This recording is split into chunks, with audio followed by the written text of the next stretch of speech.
হাদিকে যদি মারা হয়েছে, হাদি যদি এমপিতে না ধারাইতে পারে, হাদি যদি জনগণটি বেশি না হতে পারে, হাদিতে এমপিতে ধারাইছে, হাদি একটা সংসদ ভবনে এমপিতে ধারাইয়া হাদি সুন্দরভাবে ওমর হয়ে আল্লাহ তাআলা ওকে কাজী নূর ইসলাম ওখানে ওকে মাটি দেওয়া হয়েছে। মসজিদের সাথে আমরা যখন মানুষের নামাজ পড়তে আসবো তখন হাদি শুনতে পারবে, আমাদের আওয়াজ, আমাদের দোয়া কালাম, আমাদের দুরূদ শরীফ, আমাদের মোনাজাত সবকিছু হাদি শুনতে পারবে। এমন কোন এমপি মন্ত্রী মারা যদি যায় তাহলে এখানে কি তার মাটি হবে না? আজানের ধূপ সে শুনতে পারবে? কাজী নজরুল ইসলাম বলে গেছিল, কাজী নজরুল ইসলাম বলছে আমাকে এমন জায়গাতে মাটি দিবা আমি যে আজানের ধূপ শুনতে পারি, আমাকে এমন জায়গাতে মাটি দিবা আমি যে মানুষের পাওয়ার ধূপ শুনতে পারি। তো এখানে হাদির মতন এরকম কয়টা হাদি বাংলাদেশ আসবে? কয়টা হাদি? ওয়ান পিস একটা হাদি 100 বছর পর আসছে, যেমন একটা বছর পর একটা একটা হাদি এরকমই আসছে একটা হাদি। মনে রাখবেন, হাদিকে যে মারছে, তুই তো ওখানে গিয়ে জানাজা দিছ সংসদ ভবনের ওখানে, তুই দেখছ হাদি সংসদ হয়ে গেছে গা, হাদি এমপি হয়ে গেছে গা, যে অর্ডার দিছে যে মারছে তুই দেখছ হাদি এমপি হয়ে গেছে গা। হাদি এমপি হয়েছে, এমপি হয়ে হাদিকে আমরা ভালো একটা মসজিদে জানাজা দিচ্ছি, মাটি করা হয়েছে, অনেক বড় হয়েছে। এরকম কেউ হয় না। এক নম্বর হচ্ছে জিয়া রহমানের, এক নম্বর হচ্ছে হাদির, এক নম্বর হচ্ছে দেলাওয়ার হোসেন সাইদির। আর পৃথিবীর কেউ এরকম জানাজা হবে না। তো হাদির মধ্যে এরকম কেউ হবে না, আর হাদির মধ্যে কেউ আসতে পারবে না। এত বড় গলা কথা বলা, এত বড় গলা জোর করে আর ওকে করা, এরকম কেউ হাদির মধ্যে আসতে পারবে না। হাদি তো হাদিই, মনে রাখবেন, হাদি তো হাদি বললে গেছে। আমাকে যদি গুল্লি করা হয় তাহলে আমার ওই যে মানুষটা আমাকে মারবে তাকে বিচারটা করতে হবে। আমরা সেই বিচারটাই চাই, আমরা আর কোনো কথা আমরা চাই না, হাজির বিচারটা চাই। তা হাদি তুমি মরো নাই, তুমি অমর হয়ে আছো, তুমি সংসদ হয়ে তুমি চলে গেছো। সবার তো মাটি হয় গ্রামের মধ্যে নিয়া 4 জন 5 জন সবার এমপি হজ, মন্ত্রী হজ, হেরা হুমকে দেয়, চাঁদাবাজ। এই তোর মাটি হয় কোথায় রে? তোর মাটি হয় গ্রামের মধ্যে, তোর কোনো গন্ধ থাকবে না।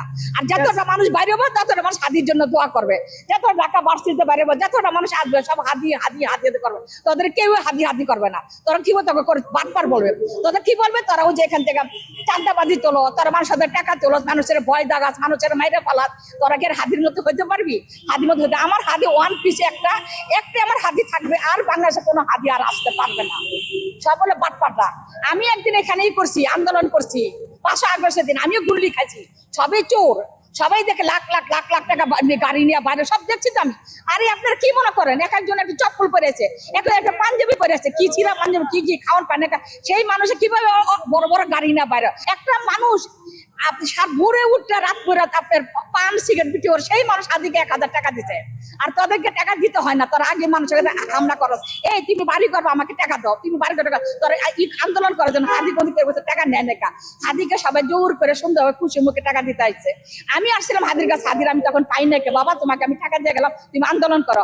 হাদি যদি কোটি কোটি টাকা থাকতো তাহলে হাদি করতে বড় চাম্পার গাড়ি দিয়ে চড়তো। হাদি কাল এটাই বলছিল, আমি তো সংসদ ভবনে যাই, প্রত্যেকটা মানুষে বলবো আমার কোনো জায়গাতে ব্যান গাড়ি থেকে রিস্কাতে কোনো চান্দাবাজি করতে পারবে না। এটাই কি হাদির হয়ে গেল? হাদি তো ঠিকই সংসদে গেল বাবা, হাদি তো ঠিকই সংসদে গেল। হাদি সংসদে থেকে আল্লাহ হাদিকে মাটি দিয়ে গেল দুনিয়া থেকে।